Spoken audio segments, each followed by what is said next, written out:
Welcome to River City Plus, the show after the show, the River City After Party, where we get to break down everything that happened today and also take a deep dive into some of the local lives that we get to share on screen. Now, I have Chef Jeff Johnson of 3J's Catering, who right now, I'm not going to lie, your entire table display that you had on the show today is getting attacked by everybody the second we went off air. People are just standing there with their plates, and that always tends to happen when you come on set. Yes, it's always fun working with you guys, feeding you guys, of course. I'm getting to do like unique table displays to create for the show. So it's just always a pleasure.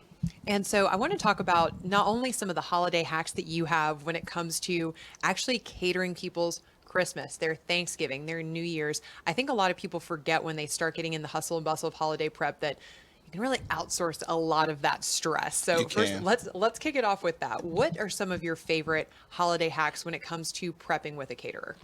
I think just the fact that it's should be a seamless process.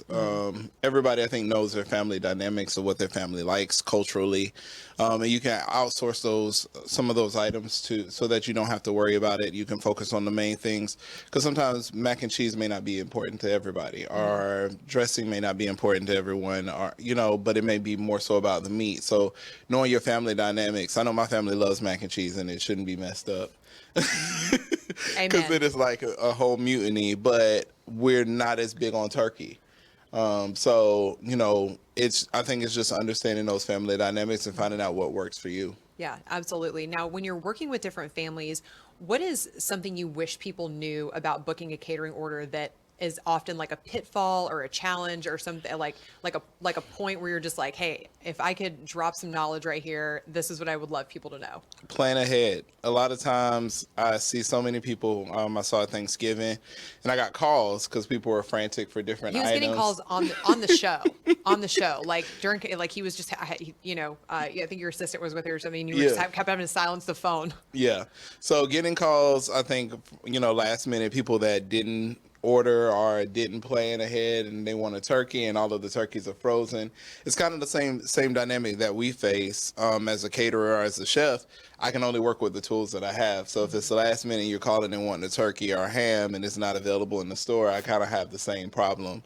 So I think just planning ahead, planning out your family meal, the items that are popular. I had so many people I heard while I was in Publix and different grocery stores trying to find poultry seasoning because they couldn't find it. And then I was giving them tips of, hey, you can use these fresh herbs. They have them over there because most people aren't going to look for that.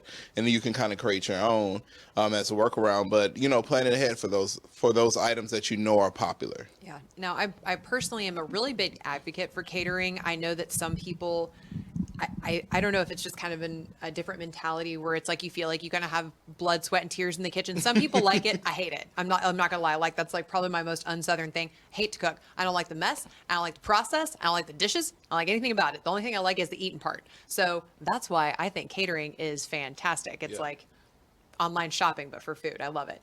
And so something that, actually got integrated into our family food menu was street corn because I Oh, used to use a Peruvian caterer when I was in West Palm and he did this amazing street corn. So we kind of have a traditional nice. menu, but now all of our Angel family gatherings have street corn in them. So it's just, you get to learn new dishes Correct. too. Correct. And there's no perfect way. I think a lot of times people get boxed into, oh, you have to have a turkey or you have to have this.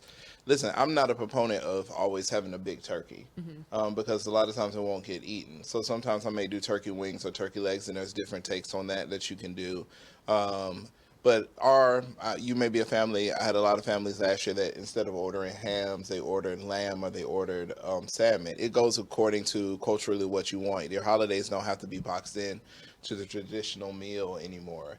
A lot of us have integrated families and different people from different backgrounds. Incorporate some of those dishes, and create new holiday traditions. If it's Yeah. baking with the kids, or now the kids are older, and it's about family coming together. And what a better way to do that than with food?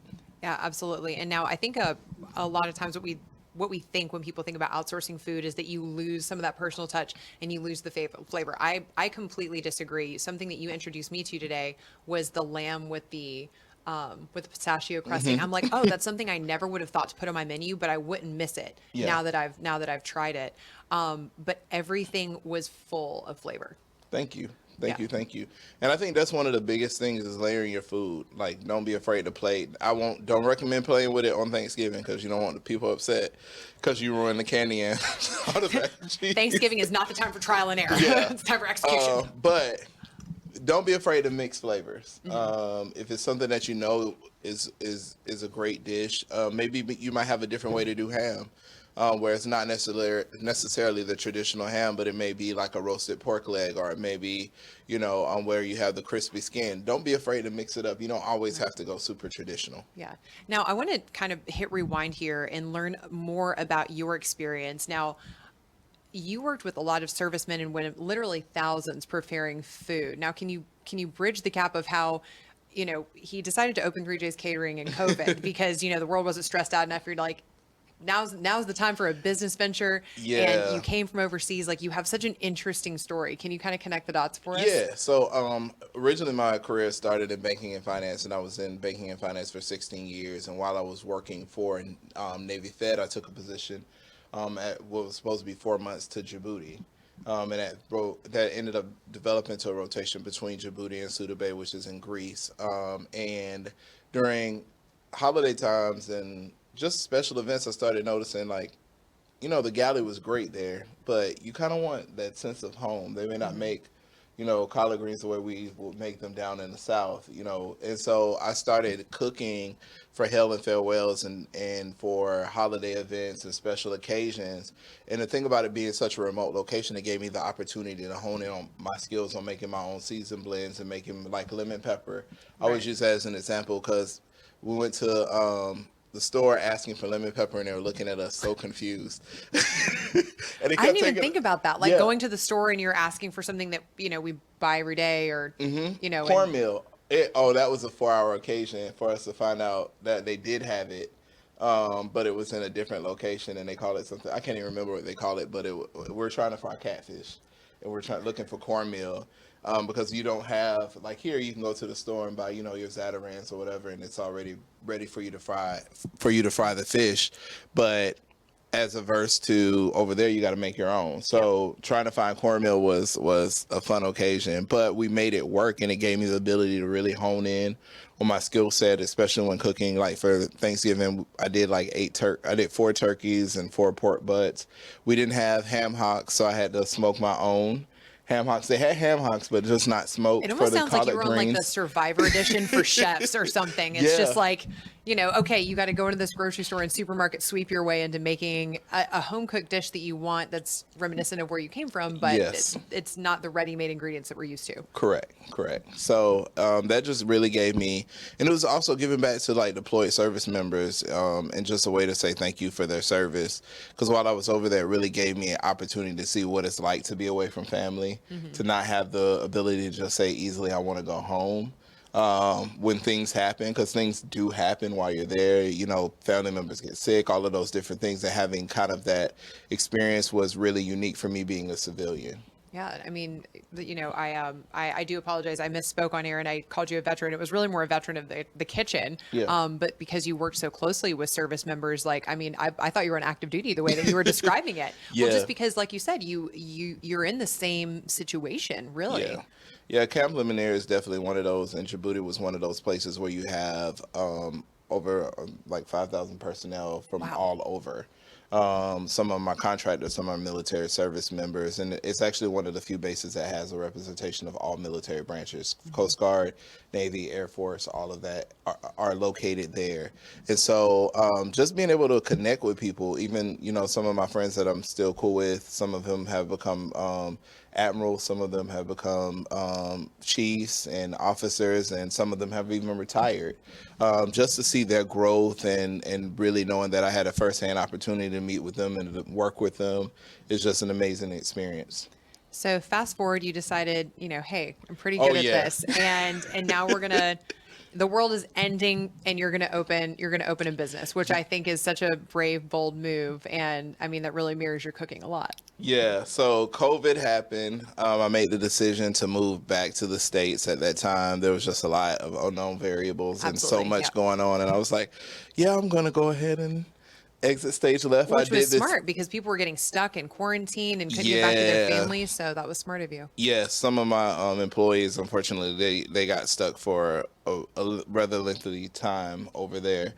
And I was lucky, to get back. I was literally on one of the last flights out of Greece, last flight out Wow. of the UK.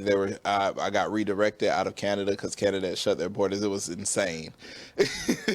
But I made it back to DC, made it, safely into America. And then I decided something was missing.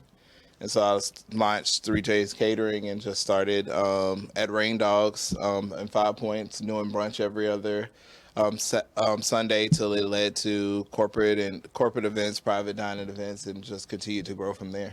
What's something that you want people to know about 3J's Catering, this business that you've crafted? That is not just food, but we provide an experience. It's about the entire experience from beginning to end, from the professionalism, the customization, to finding out how we can make your event unique if it's a corporate event, if it's a wedding, and being part of that, being a part of creating a memorable experience. Yeah, I love the customization you put into things. And I have to just personally vouch for him right here. The amount of time, care, craftsmanship he puts into a 3.5 minute segment just for our show. I can only imagine what goes into a full event. Like I said, our studio is packed out just because people know the quality of your food, and I appreciate the time and care that you put Thank into you. preparing for my show. So like I said, I can only imagine what that would be like for an event. Thank you. Thank you. Now, I know you said, I'm circling back to your advice. You said go ahead and start planning. Now, Yes. what do we say? We're 15 days out from the big day. So, and your orders cut off on the 22nd? On the 22nd. Okay. All right. Yes. The end is nigh. So we got to get your orders in. Yes, please make sure you order ahead, especially if it's particular items that may run out, like lamb chops. Get the lamb chops. Yeah, They were so good. Yes. So good. you have to try them smoked. Okay. Whatever you say, chef. Literally whatever you say. Like, I'm not a big Brussels sprouts person. I think I had literally two scoops of Brussels sprouts. They were absolutely phenomenal. But Thank you. the lamb was so good. I just was like felt very big fat Greek wedding. I just felt very thought that was amazing. So Thank you. in terms of the process, what do people need to know if they're booking their catering order? What's your preferred method? You can Google us or go directly to our website, the number 3jscatering.com. And there is a tab that says holiday menu orders, and then it takes you to the Square site where you can place your orders. And we have family meal deals going for up to 8 people, all the way up to feeding 50 plus. And then that's also a la carte items if you just want mac and cheese, or if you just want a ham or a turkey, being able to take that stress off of you. Yeah, absolutely. Again, huge proponent for catering. Use that time to enjoy with your family or spend it, making everybody drinks and actually creating memories instead of just creating a mess in the kitchen. At least that's my motto. That's my motto. Well, Chef, thank you so much for joining us here on River Thank City you. Plus. Now, don't worry, I'll make sure I have that link dropped for you below so that you can place your holiday orders and you won't miss a beat this season. We'll see you tomorrow on River City Live and at 10:15 for River City Plus. Thank you.